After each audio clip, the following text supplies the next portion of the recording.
Baby, be in love with your fantasies. I can be a star, make us tie so bright. Welcome to my dungeon, this is ecstasy. Let me play the fantasy. What's good, YouTube? It's your girl, Asia. And it's your boy, BJ, and we are back like we never left. Y'all, we got to get into this video right now because we're about to start checking out. Now, I saw a video. This was actually a video that was suggested to me. They wanted me to check out Joe Biden's racist comments over the last 47 years. Hey, let's jump into it and check it out and see what's going on. Okay. But yeah, I mean, overall, at the end of the day, let's check out and see what he's saying. See if they are really racist comments. Okay. Okay? Yeah, let's see. Okay. Either yay or nay. Yeah. Apologize, like Cory Booker Apologize for what? Cory Booker's called for it. Cory should apologize. He knows better. There's not a racist bone in my body. I've been involved in civil rights my whole career. You cannot go to a 7-Eleven or a Dunkin' Donuts unless you have a slight Indian accent. I'm not joking. The world is different. There's too much unfinished business for us to just look backwards. We have to look to the future. I know Joe. We know Joe. But most importantly, Joe knows us. That's right. And by the way, you know, I sit on the stand and it get hot. I got hairy legs that turn turn blonde in the sun. And the kids used to come up and reach in the pool and rub my leg down so it was straight, and then watch the hair come back up again. They'd look at it. So I learned about roaches. I learned about kids jumping on my lap.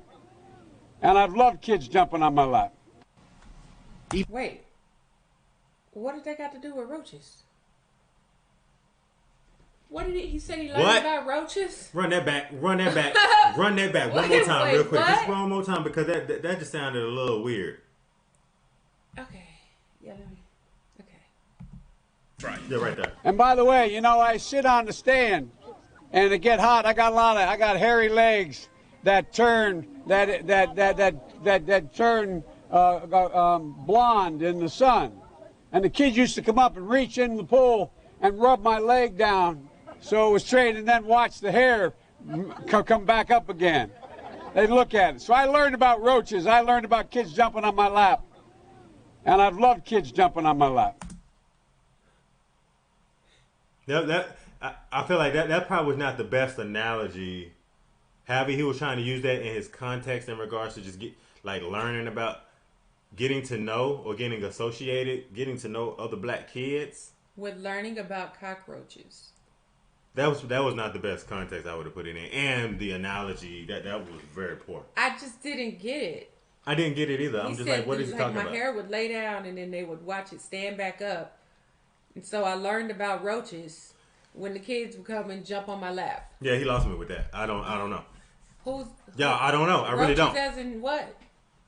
Who are we talking about? Yeah, he was referring to with cockroaches, right? Even call centers, which rushed overseas in the hundreds of thousands. How many times you get the call? I'd like to talk to you about your credit card. Poor kids are just as bright and just as talented as white kids. Poor kids is just as bright and just as talented as white kids. Run it back. Just run it back. What? Because I want to hear it a second time. Let me just hear it a second time. How many times you get the call? I'd like to talk to you about your credit card. Poor kids are just as bright and just as talented as white kids. Oh, he's saying poor kids are just as bright and just as talented as what, more well-off kids, I guess he's saying. I'm just thinking. I mean, he didn't really put that in like a racial context. Yeah, I mean, it's kind of like a duh. Because it could be any poor kid, any color poor kid. Yeah, that was more like a duh comment. But he's referring to them like they're just as good as white kids. So even if he was talking about white kids that are poor, you classifying them as white kids, like, yeah, you know, like poor white kids are just as bright and just as smart as white kids. Yeah, like, and see, he's at an Asian and Latino coalition, So he's probably like trying to pander to maybe people that are just more poverty-stricken, poor. So that's why he's making that reference right there. That I don't think that necessarily had to do with anything to do with black and white. I think it had to do with just minorities. Period. Yeah, that's yeah. They're going to put you all back in chains. We need, in my opinion, we don't need white people leading the Democratic Party right now. The Democratic Party is diverse, and it should be reflected as so in our leadership. But I tell you, if you have a problem figuring out whether you're for me or Trump, and you ain't black. Why does this happen? I'm not going to do this. I hated that comment. Like when he went on there with Charlemagne the God, I did not like that comment for him to come out and say that.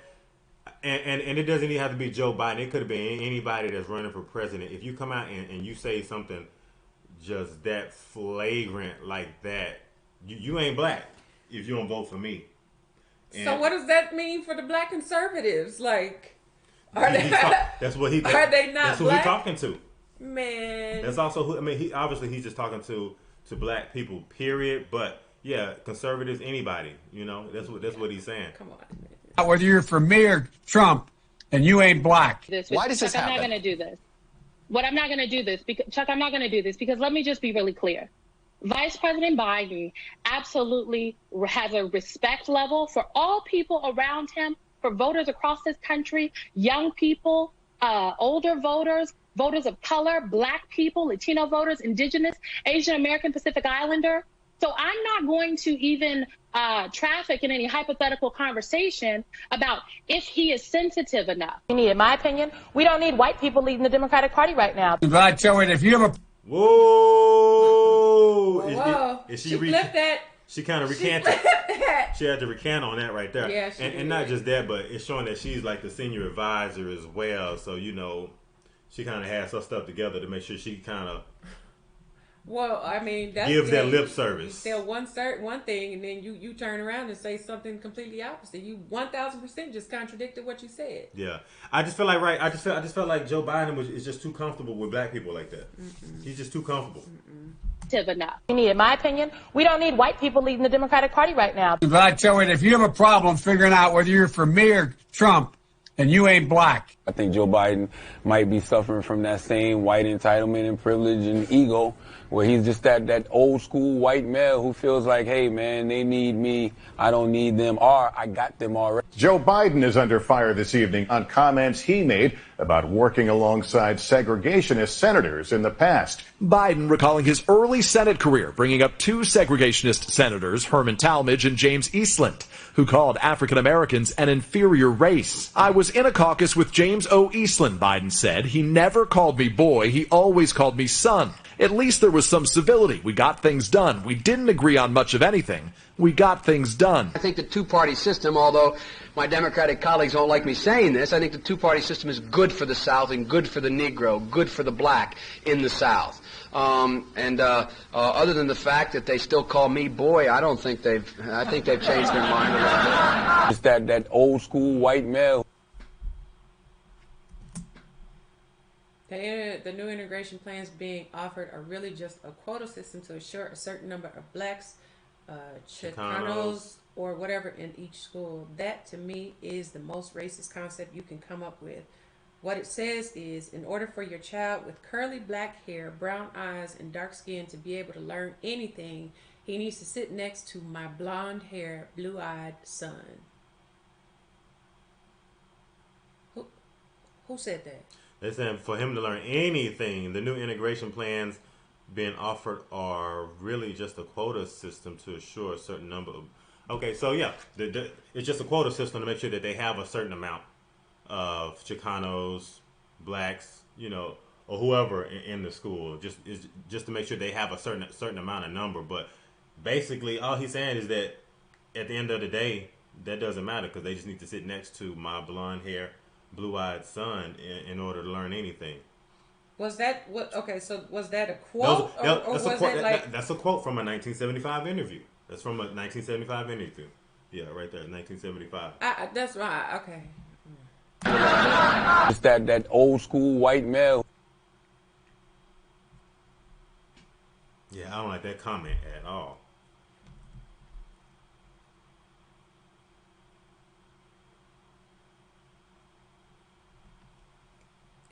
needs to see this.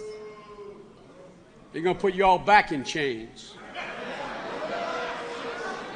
30 seconds or less. What kind of a chance with a northeastern liberal like Joe Biden? I think this last little snippet right there, that probably was more along the lines of something that he was saying, but it got edited out, so I didn't really get the context on what he said right here. Yeah, I don't either. So I'm not commenting on that. Biden stand in the South if you were running in Democratic primaries against Southerners like Mark Warner and John Edwards?